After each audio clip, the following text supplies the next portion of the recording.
मावळतीचे रंग. पहाटेचा मंद थंडगार वारा, पक्ष्यांची किलबिलाट, फुलांचा सुगंध आणि क्षितिजावर उगवतीची शेंदुरी लाली. अशा रम्य प्रसन्न वातावरणात मावळतीचे सप्तरंग येथे खुलतात. वयाच्या सुमारे 50शीच्या आसपासचा महिलांचा घोळका नित्यनियमाने येथे बागडतो. ओंकाराच्या सुरांनी झाडे वेली आनंदून जातात. त्यांच्या हर्षाला जणू पक्षीही दाद देतात. मग गाण्यांची किंवा भजनाची सुंदर तान, जसे की कोकिळेलाही हेवा वाटावा. भक्तिगीतांवर टाळ्यांची साथ, नंतर मनसोक्त गप्पांची मैफिल आणि मग आरामात 10 ते 15 तरुणींची स्वारी पार्कच्या बाहेर पडते. गेट बाहेर सरबताच्या गाड्यावर फुलपाखराप्रमाणे झुंबड पडते.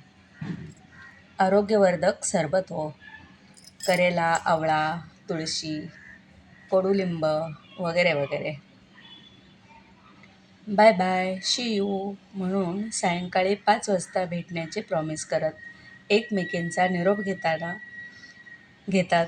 सायंकाळी देवदर्शन आणि मग पुन्हा एखादा भेळ किंवा पाणीपुरीचा गाडा.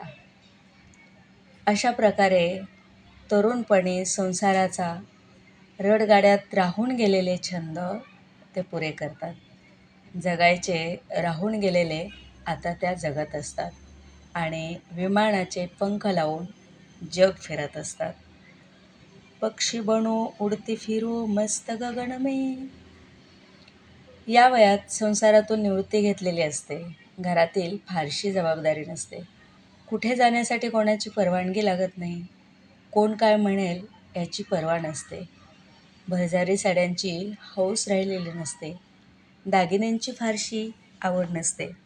गळ्यात छोटंसं मंगळसूत्र आणि कानात बारीक कुड्या किंवा रिंगा.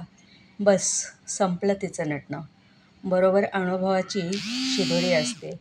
कुरकुरणाऱ्या तब्येतीची तक्रार नसते. नातवंडांबरोबर लहान होते मुलांची ती मैत्रीण होती. सुनेशी मैत्रीचा प्रयत्न करते. गाणी, गोष्टी, गप्पा, छंद, स्वतःची स्पेस जपते.